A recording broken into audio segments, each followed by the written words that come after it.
If you're not connected, you can't shine. You still have grace, but it's not connected to the mercy of God.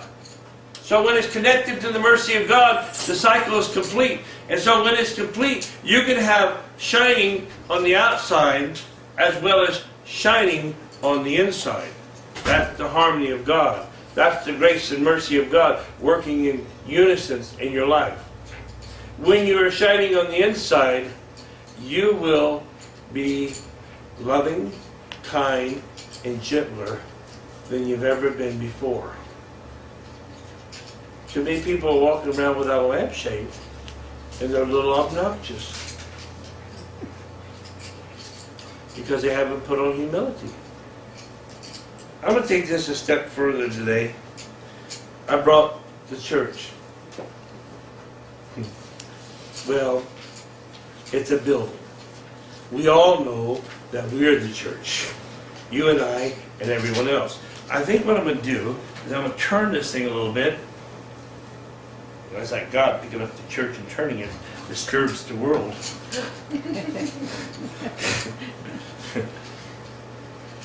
And I don't know if you'll be able to see good or not, but when God pulls the lid off the church and looks, he goes, whoa, it's shining so bright in there. Let's do that again. When God looks into the church building, he goes, wow. Come here, Michael, look inside here. Look at that, church is shining. It's bright. Oh, what's this? This is you and me, the faithful ones. We come out, we go, and what do? We walk over to another human, and we say, you want to come be part of my church? And we bring him, and we put him in here. Now my question simply is this. How many lights does it take to make the church bright enough?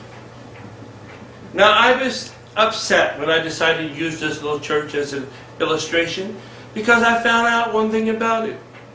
But so God is so good. He's so cool to me. I just love him.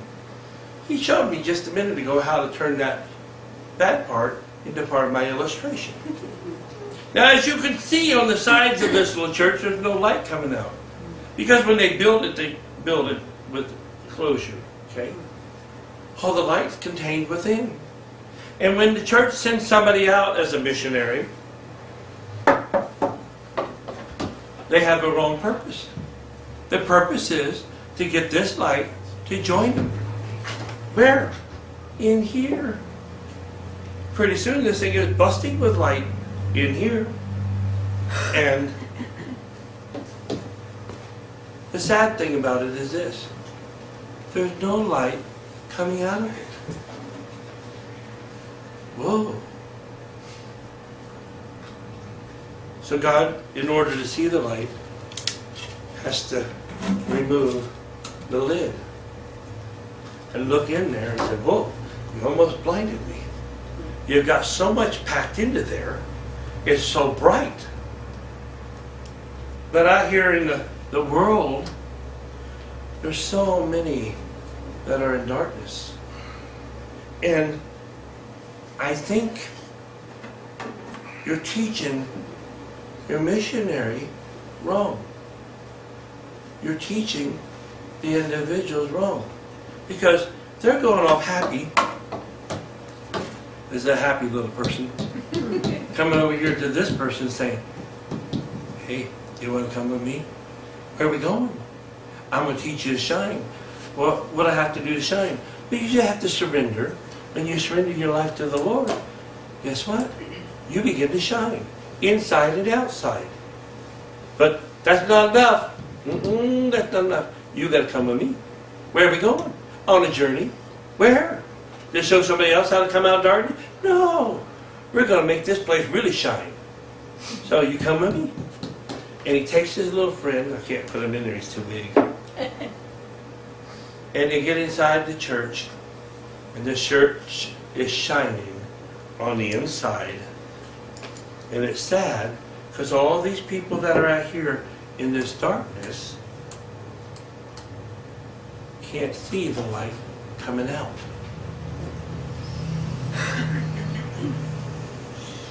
And so God puts the lid back on. He sits down and he cries a little bit. He says, they got it part right, but they missed the whole purpose of what I was trying to teach them. They're connected to the grace and mercy that I gave them. They are shining. Yes, there's a few who have chose to live in darkness. But I see them in their heart. If I could get these people to understand that it's not about getting this person here into here, but to get them here is what I'm looking for. Does that make sense to you? God's more interested in you doing this than being in here. Why? Because it's sad to say, nobody can really see you shine in there. You're shining to everybody else. Here's what we're doing. We're shining to the church. We're shining to each other. And shining, we're supposed to be shining to the world. Those that are in darkness. We are made for a purpose. All designed with certain things in common. What's in common? We have a grace and mercy. We have the ability to shine. Humility has been provided for us if we'll put it on. It all comes back down to this. The little switch in your life. Your choice. To shine or not to shine. To allow Jesus to turn you on. And if you're turned on, you'll shine. The switch represents your self-will, your ability to choose. Salvation and conversion simply says this: I'm not able to do what God created me to do. Here you are. You're a sinner. You're saying, I'm not able to do what God created me to do. God created me for a purpose, but I'm not able to do it. And so you pray and you ask God, say, God, I need you. I need you. I know I'm connected to grace that is connected to mercy, but I don't know how to get it to flow through me. So I give up. I need your help. Come into my life and show me how to do it. And God says, all right, that's what I've been waiting for. And He comes in and He turns you on. And even if you get discouraged and you choose to say, all right, I'm going back into darkness, God's shining in your heart because He loves you. You know what?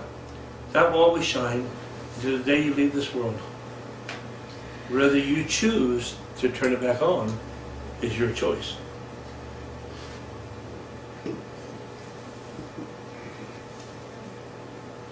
Please read for me, if you would, real quickly.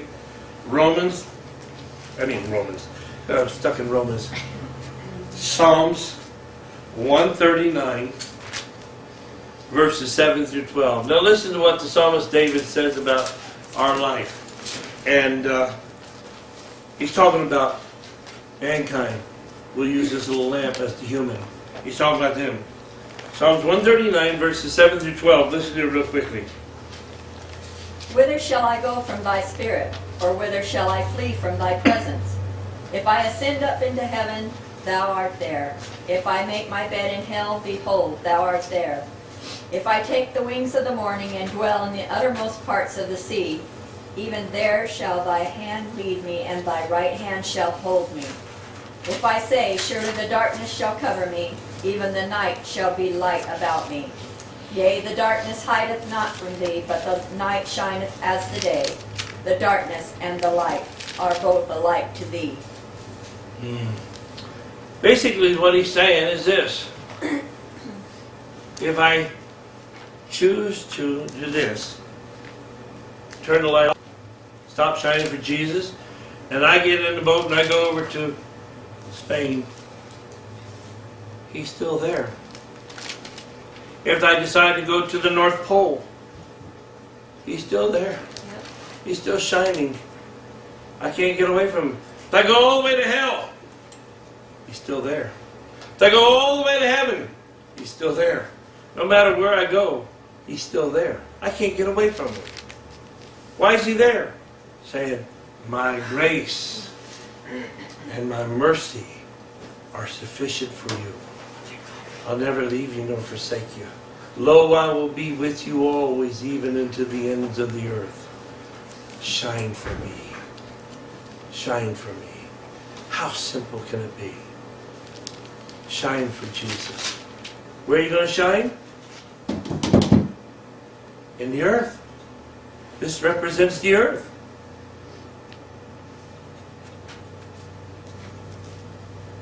Don't fall into the trap of shining only here. Because nobody in here but yourselves will see it. Until God lifts the lid off the church and looks in and says, whoa, you about blinded me. Why aren't you out in the world where the darkness is at? Jesus commissioned us to do this. Go ye, that's you and me, he or she, into all the world. And do what? Preach this gospel to every creature.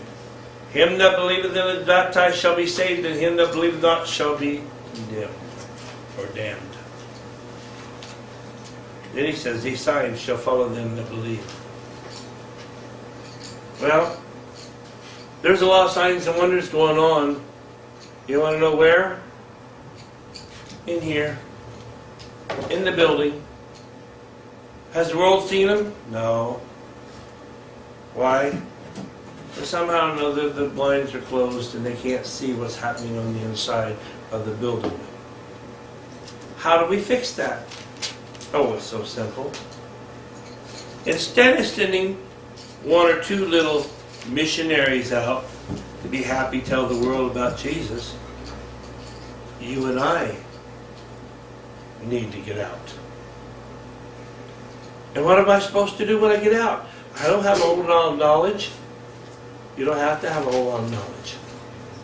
Do what you were created to do. Shine. Shine. How do you shine? By being happy, joyful, content, loving God, knowing that He loves you. Be glorified, where the dignity and the worth has been made manifest and knowledgeable to everyone around you.